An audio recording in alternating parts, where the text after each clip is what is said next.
Hello everybody. आज हम light यानी प्रकाश पाठ के कॉन्सेप्ट को समझने का प्रयास करेंगे। टॉपिक है classification of materials on the basis of light passing through them, मतलब पदार्थों से होकर गुजरने वाले प्रकाश के आधार पर उनका वर्गीकरण। यहाँ हम कुछ ऑब्जेक्ट्स मतलब वस्तुओं को देख रहे हैं जिन्हें हमने तीन प्रकार में बांटा है, जो है ट्रांसपेरेंट यानी पारदर्शी, ट्रांसलूसेंट यानी पारभासी, और ओपेक मतलब अपारदर्शी। अब हम इनको विस्तार में समझेंगे। ट्रांसपेरेंट ऑब्जेक्ट्स मतलब पारदर्शी वस्तुएं। पारदर्शी इस शब्द से स्पष्ट है जिनके आर पार आसानी से देखा जा सके, जैसे शीशे का कप, साफ पानी, साफ हवा, पारदर्शी पॉलीथिन, पारदर्शी प्लास्टिक का डब्बा इत्यादि।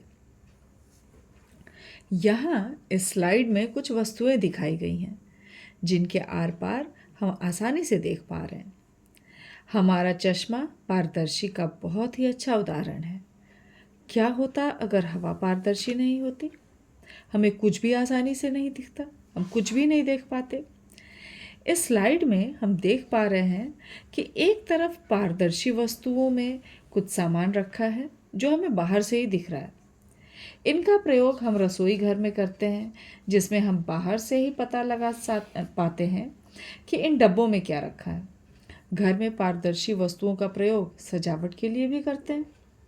दाईं तरफ हम देख पा रहे हैं कि विभिन्न पारदर्शी वस्तुओं के पीछे मोमबत्ती जल रही है, जिसका प्रकाश दूसरी तरफ भी आ रहा है। इस स्लाइड में बच्चे पारदर्शी पॉलीथीन की सहायता से क्रियाकलाप कर रहे हैं, जिसमें बाईं तरफ उसके आर पार देख रहे हैं तथा दाईं तरफ टॉर्च की लाइट पारदर्शी पॉलीथीन पर डालकर उसके आर पार देखने का प्रयास कर रहे हैं और लाइट को उसके आर पार जाते देख रहे हैं। आप भी घर पर या स्कूल में यह एक्टिविटी करके देख सकते हैं। अब हम ट्रांसलूसेंट यानी पारभासी वस्तुओं को समझने का प्रयास करते हैं। समझना कुछ भी नहीं है, बस इतना जान लीजिए कि इनके आर पार धुंधला दिखता है और प्रकाश की किरणें वो भी इनके आर पार जाती तो है, पर स्पष्ट रूप से नहीं बल्कि धुंधली, जैसे सर्दियों के समय कुहासे के आर पार साफ नहीं दिखता। धुआं, तेल लगा कागज, ये सब भी पारभासी वस्तुओं के अच्छे उदाहरण हैं। आगे हम देखते हैं कि गणित में जो स्केल और प्रोटेक्टर यानी चांद का प्रयोग हम करते हैं, जब वे नए होते हैं तो हमको आसानी से उनके आर पार दिखता है, लेकिन जब यूज़ करते करते उनका इस्तेमाल करते करते वो जब घिस जाते हैं तो उनके आर पार देखने में हमें परेशानी होती है, मतलब वे पारदर्शी से पारभासी हो जाते हैं। ऐसे ही कुछ पारभासी वस्तुओं को दिखाया गया है, जैसे पारभासी पॉलीथिन, जिसके आर पार हाथ दिख तो रहा है लेकिन साफ साफ नहीं दिख रहा। फिर दाईं तरफ पारभासी शीशे को दिखाया गया है, जिसमें एक सफ़ेद पैकेट रखा है। वह भी जहाँ तक शीशा है धुंधला दिख रहा है और जहाँ शीशा नहीं है वहाँ पर साफ साफ दिख रहा है। यहाँ दिखाया गया मोबाइल का कवर तथा चश्मे का डिब्बा भी पारभासी है, क्योंकि इनके अंदर स्पष्ट नहीं देख पा रहे हैं। आगे इस स्लाइड में हम देख रहे हैं कि बच्चे पारभासी शीशे के आर पार देखने का प्रयास कर रहे हैं तथा दाईं तरफ लाइट जलाकर भी देख रहे हैं कि इसके आर पार किरणें जा पा रही या नहीं जा पा रही हैं। हम देख रहे हैं कि किरणें जा तो रही हैं, लेकिन उनका कुछ हिस्सा जा पा रहा है, पूरी की पूरी किरणें उनके आर पार नहीं जा पा रही उस पारभासी वस्तु के। चलिए, अब पारदर्शी और पारभासी हमने समझ लिया। अब हम ओपेक यानी अपारदर्शी वस्तुओं को समझेंगे। इतना समझ लेते हैं कि ये ट्रांसपेरेंट यानी पारदर्शी वस्तुओं के बिल्कुल विपरीत हैं। जैसे पारदर्शी वस्तुओं के आर पार दिखता है, जस्ट ऑपोजिट, इनके आर पार न तो प्रकाश की किरणें जा पाती हैं और न ही इनके आर पार कुछ दिखता है। ध्यान देने लायक बात यह है कि अपारदर्शी वस्तुओं से छाया बहुत अच्छा बनता है।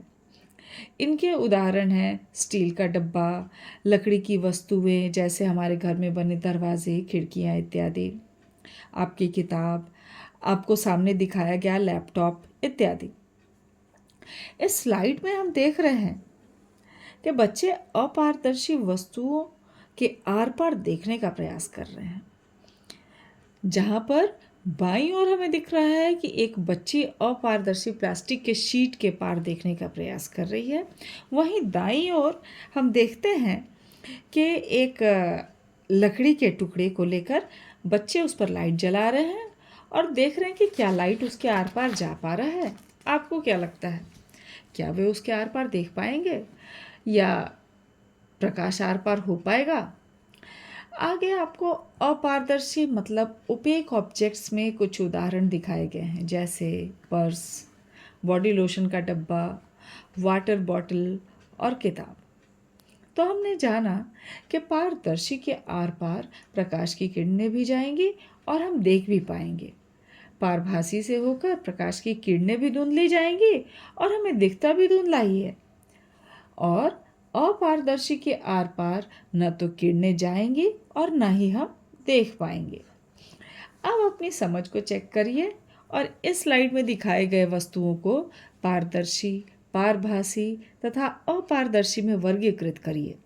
क्या आप कर पा रहे हैं? अगर हाँ, तो आप अच्छी तरह समझ चुके हैं, और अगर नहीं कर पा रहे हैं तो एक बार और इस वीडियो को देखने की आवश्यकता है। हमें पूरा विश्वास है आप निश्चित ही समझ जाएंगे। मिलते हैं अगले वीडियो में। धन्यवाद।